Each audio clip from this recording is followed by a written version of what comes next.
And finally, the 3 doctors took me down a long hall, and they sat me down, and they said, Jim, we're not sure why, and we're not sure when, but we do know that someday you're going to be totally blind, and there's not one thing we can do about it. And your whole world just stops. I didn't know what I was going to do. So I just went into my famous denial phase. I just acted like it was never going to happen because I couldn't deal with it. You ever know anybody, they can go about 80 miles an hour straight toward a brick wall and they act like nothing bad is ever going to happen in their life? Well, that was me. Had a marvelous capacity for burying my head in the sand, so I just went on to college. Now, near where I went to college, there is a school for blind children.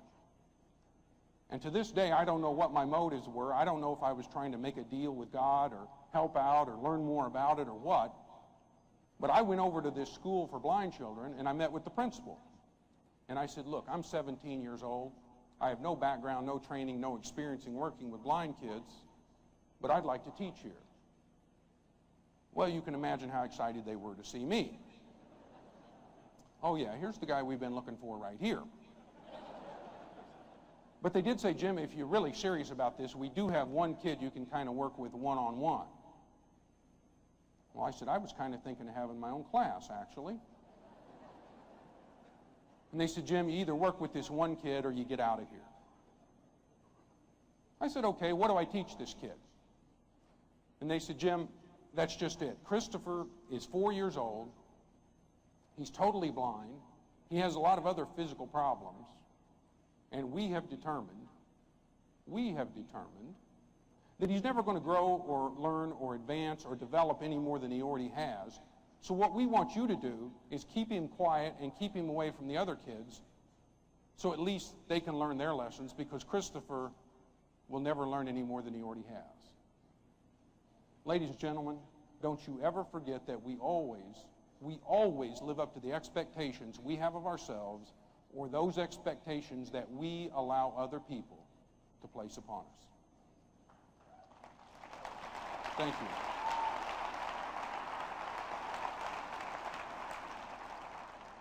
The only training they gave me to work with this poor kid was 2 things. They said, Jim, you got to keep his shoes tied. We're afraid he's going to trip on a shoelace and hurt himself. And the other thing is, you got to keep him away from the stairs. It's very hard for blind people to climb stairs. We're afraid he's going to fall down the staircase and hurt himself. Other than that, we don't care what you do. Just keep him quiet so the other kids can learn their lessons.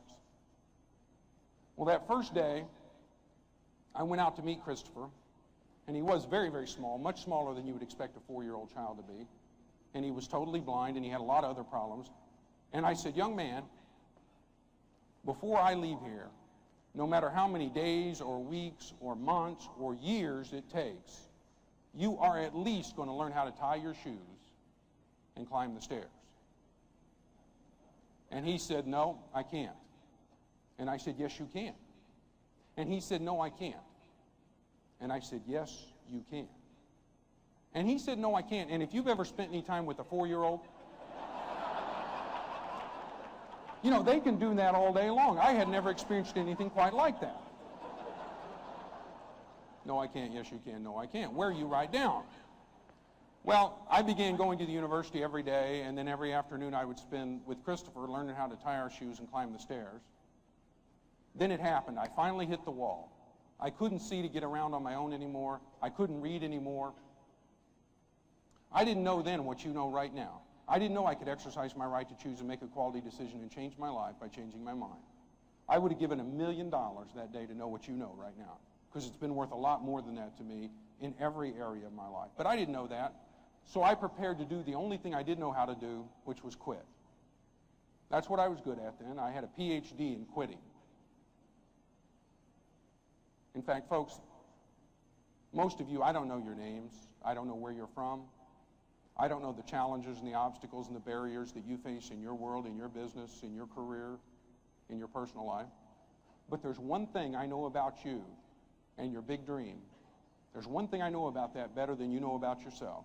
And that is quite simply this. When it comes to that big dream, the biggest one you ever had inside of you, it is always too soon to quit. You think you've tried everything, you think you've thought of everything, you think you're at the end of your rope. You're not even close, and I hope that enough challenges and obstacles and barriers will come into your world so you will find out what a giant of a human being you were created to be. But I didn't know that. Thank you.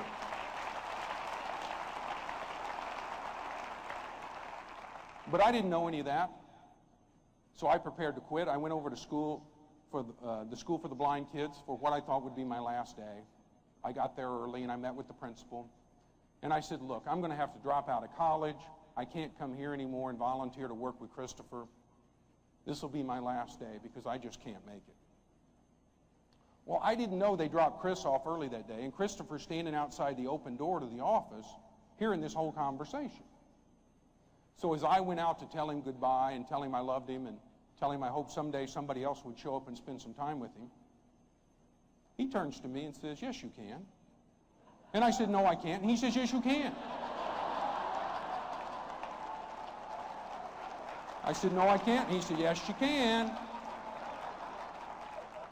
And as I was preparing to explain to this poor, ignorant, uninitiated, uninformed 4-year-old child how that this is somehow different, kid. This is not like learning how to tie your shoes here. This is like going to a major university.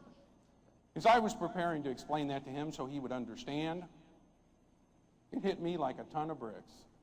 Stovall, either get up and do something with your life or quit lying to this kid.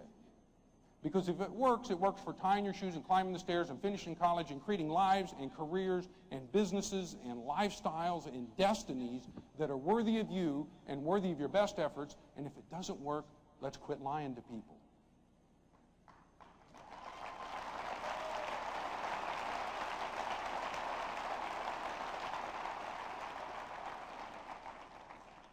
Three years later, I graduated from that university with honors and 2 degrees. And that same week, I had the privilege of my life, with what little vision I had left. In fact, one of the last things I ever really remember seeing was then 7-year-old Christopher climb 3 flights of stairs, turn and sit on that top step, and tie both of his shoes. Thank you.